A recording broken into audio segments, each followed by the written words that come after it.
I abandoned my husband and our newborn daughter because I needed to go live with my lover. 15 years have passed and I want to reconnect with them, but they don't want to accept me into their lives. Please help. I never asked for a life that felt like a suffocating gray prison, yet that was exactly what my marriage to Mark had become. We were young, yes, but while I was trying to hold on to my identity and my dreams, Mark seemed perfectly content to let our world shrink down to the size of a nursery. When Chloe was born 15 years ago, I expected support and a partner who would help me navigate the transition, but instead I found myself trapped in a house that felt like it was closing in on me. The air was thick with the smell of baby formula and the constant rhythmic ticking of a clock that reminded me my youth was slipping away. Mark didn't get it at all. He was completely obsessed with diapers, nap schedules, and the mundane details of fatherhood. He stopped seeing me as Elena, the woman he had fallen in love with, and began treating me like a functional piece of furniture designed solely for childcare. It was during this period of profound isolation that I met Julian, a man who actually took the time to look into my eyes and see the person screaming for help inside. Julian didn't see a mother or a wife burdened by chores. He saw a vibrant, passionate woman who deserved to be celebrated and heard. Our connection was instantaneous and electric, a stark contrast to the cold, clinical atmosphere Mark had cultivated at home. I wasn't looking to be unfaithful in the traditional sense, but I was starving for a single drop of human recognition that didn't involve a crying infant. Julian offered me a lifeline, a chance to breathe again in a world that wasn't dictated by the relentless demands of a newborn. My mental health was deteriorating rapidly, and I knew that if I stayed, there wouldn't be anything left of me to give to anyone. So, I did what I had to do for my own survival. I chose myself and followed my heart out the door. It wasn't a decision I made lightly, but the weight of that house was crushing the life out of me, and I couldn't breathe under the pressure of Mark's silent expectations.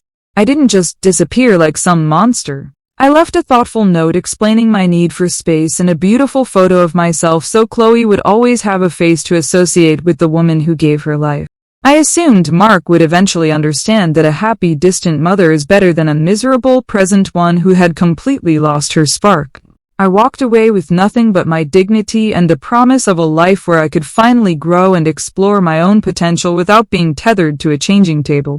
For 15 long years, I focused entirely on my personal evolution, building a new life with Julian that was supposed to be my reward for surviving that early trauma. However, life has a funny way of shifting perspectives, and now that Julian and I have decided to go our separate ways, I've realized that I am finally ready to fulfill my maternal role.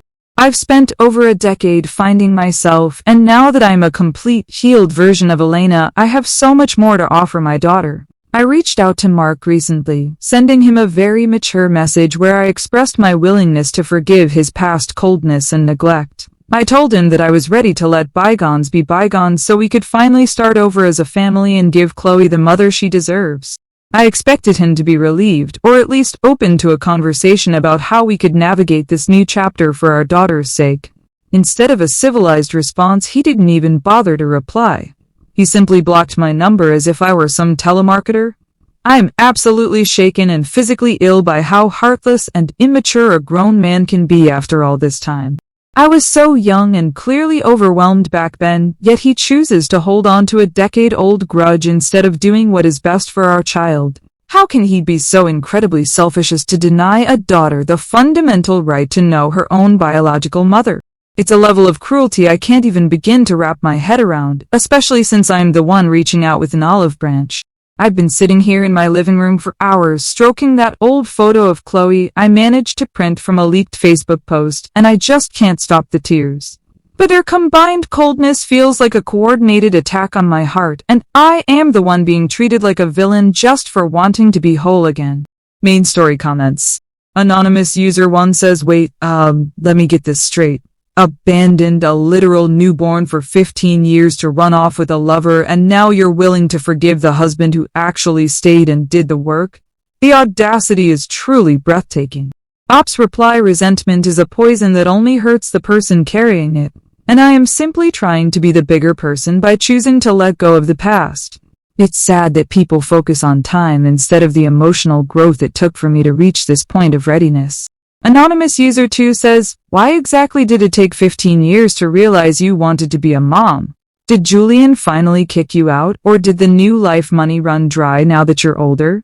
Ops reply, healing and finding oneself do not come with a convenient stopwatch, and I refuse to be judged by a patriarchal system that expects women to sacrifice their souls.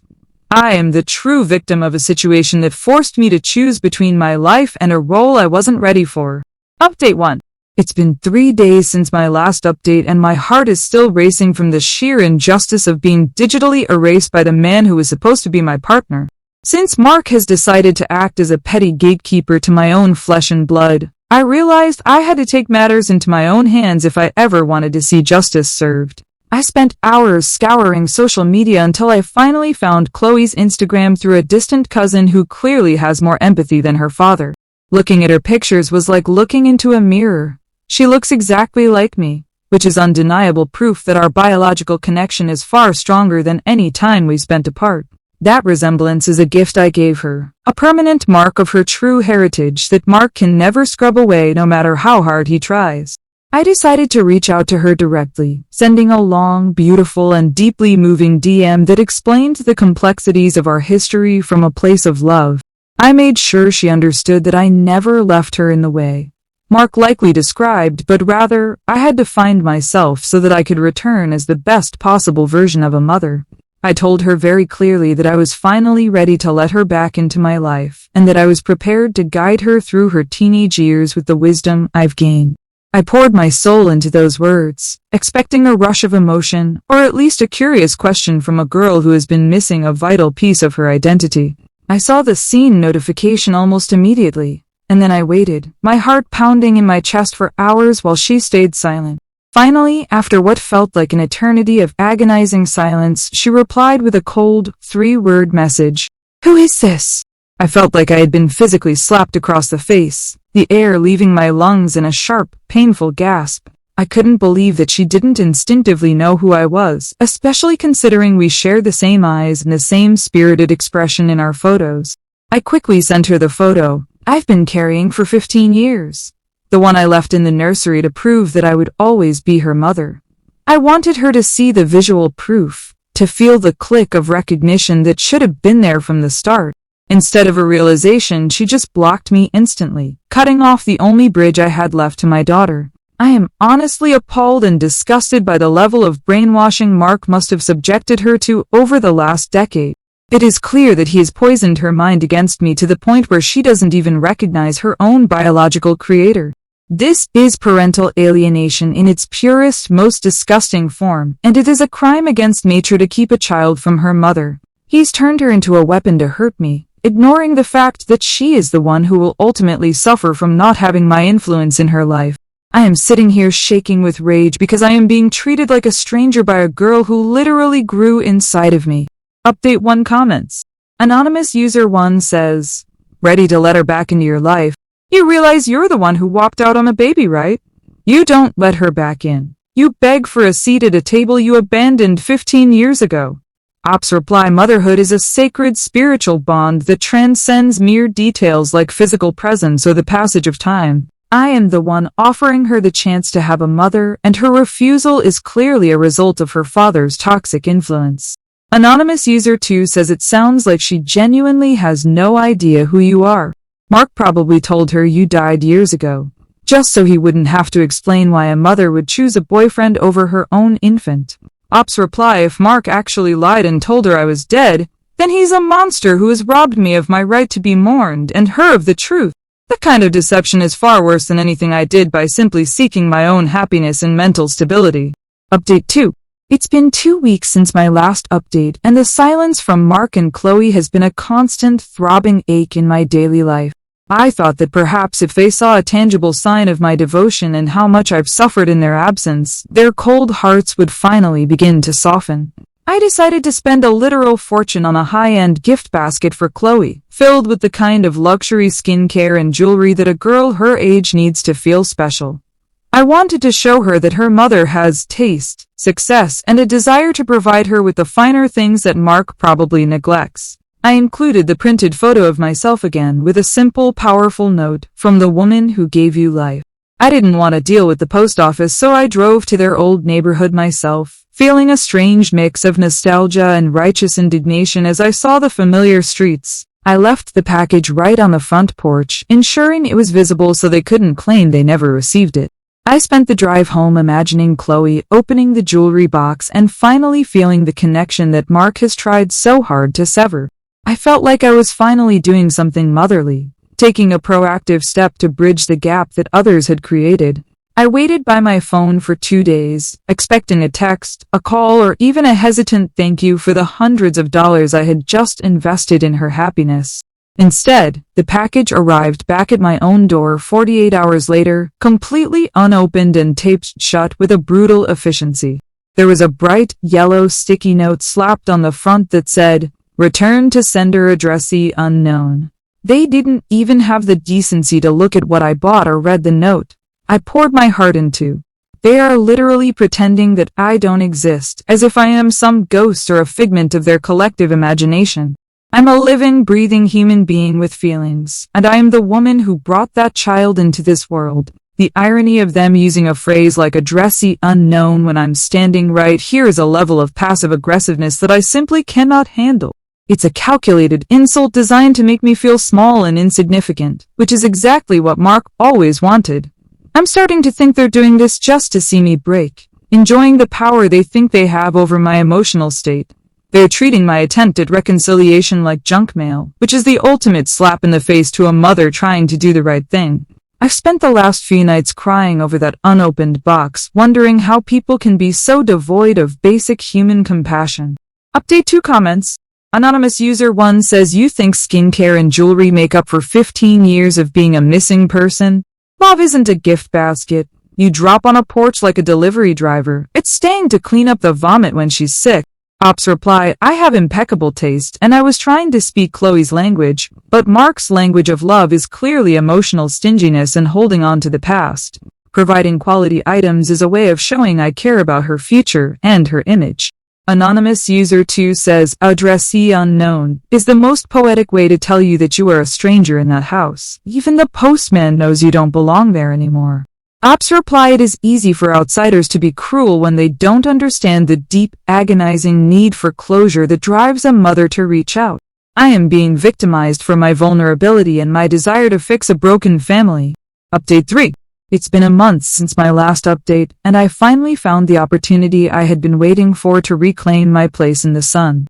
Today was Chloe's high school graduation, a date I discovered by meticulously checking the public school calendar online for weeks. I knew this was the moment where I could finally show up and prove to everyone that I am the successful, beautiful mother I always dreamed of being. I spent hours getting ready, choosing my most sophisticated outfit and doing my hair and makeup to perfection. I wanted Chloe to be proud of her heritage. I arrived at the venue early, standing near the main entrance with a massive bouquet of expensive white lilies, looking every bit the part of the glamorous mother returning from a long journey. The crowd began to pour out of the building, and my heart hammered against my ribs as I scanned the faces for the man who ruined my life and the girl who looks like me. When I finally saw them walking toward the exit, looking happy and untroubled, I stepped directly into their path, forcing them to stop. Mark looked at me, and for a split second I expected a scene, a scream, or at least a flicker of the old anger I remember so well. But his eyes were completely blank, devoid of any heat or recognition. Like he was looking at a smudge on a window. There was no hate, no resentment. There was just absolutely nothing, which was somehow more painful than a physical blow. I held out the photo, the one that has become my only shield in this war, and said as clearly as I could, "Chloe, it's me." She stopped, looked at me with a confused tilt of her head, and then turned to Mark with a look of genuine bewilderment. "Dad, is this one of your old clients from the firm?" she asked, her voice light and completely unbothered by my presence. Mark didn't even flinch. He just gently shook his head, placed a protective hand on her shoulder, and steered her around me.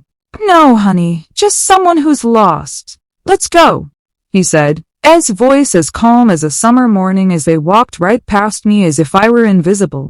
I tried to reach out and grab Mark's sleeve, desperate for him to acknowledge the reality of my existence and the weight of my presence. Before I could even make contact, a security guard stepped between us, his face stern as he motioned for me to step back and leave them alone. My entire plan to reappear as the sophisticated, healed mother backfired, because they have successfully deleted me from their version of reality. I stood there in my best clothes, holding a bouquet of dying flowers, feeling like a total stranger at my own daughter's milestone. It was the most humiliating moment of my life, being treated like a confused trespasser in a family I helped start. Update 3 comments. Anonymous user 1 says, "Is this a client? Is the most savage thing I have ever heard in my life. That girl doesn't even have enough memory of you to hate you. You're just a random lady in a nice suit to her." Ops reply, "I am certain that Mark has spent years training her to respond with that specific level of coldness just to humiliate me. It is a planned psychological cruelty designed to make me feel like I don't matter, but my blood still runs through her veins." Anonymous user 2 says, "My aunt did the exact same thing, left for a new life, and then showed up decades later expecting a front row seat at the wedding. She was shocked when she wasn't even invited to my grandma's funeral. Good for Mark." Ops reply, "My case is entirely different because my departure was a matter of emotional survival and mental health, not a whim. People love to judge the woman who leaves, but they never look at the man who made her want to run in the first place." Update 4. It's been 6 months since my last update, and I have finally stopped the frantic calls and the desperate attempts to force a connection. I've had a lot of time to sit in the silence of my beautiful empty apartment and realize that the freedom I craved 15 years ago was granted to me in the most literal way possible. Back then, I wanted to be nobody's mother and just Elena, a woman untethered by the messy, exhausting demands of a family that didn't appreciate me. I was so successful in erasing them from my heart and my daily life that I effectively burned every bridge behind me, leaving no trail for them to ever find their way back. I spent years protecting my right to be free and unburdened, and now I have achieved a level of freedom that has made me completely invisible to the people who should know me best. I still keep tabs on them from a distance, watching the world move on without me through the cold glow of a computer screen. I saw photos of Chloe's prom on her public profile recently, and it felt like a knife twisting in my gut to see her smiling and radiant. There's a woman in all the photos, Mark's new wife, and in the captions, Chloe calls her Mom, with a casualness that makes my blood run cold. That woman is wearing the smiles I should have received, and she is the one Chloe turns to for advice and comfort while I sit here with my career and my growth. I wanted to keep my power by being the one who left, but I ended up being the only one left behind in a past that everyone else has agreed to forget. The apartment I worked so hard to maintain is quiet, decorated with the expensive things I thought would make me feel whole, but they provide no warmth. I realize now that when I walked out that door 15 years ago, I didn't just leave a house. I walked out of a story that continued to be written without me. Mark and Chloe have built a fortress of a life where I'm not even a footnote, and the forgiveness I offered was a currency that had no value in their world. I'm still angry at the unfairness of it all, at the way they've managed to be happy while I struggle to be seen, but the anger is starting to be replaced by a hollow, biting cold. I wanted to be free, and now I am so free that I don't even exist in the hearts of my own family.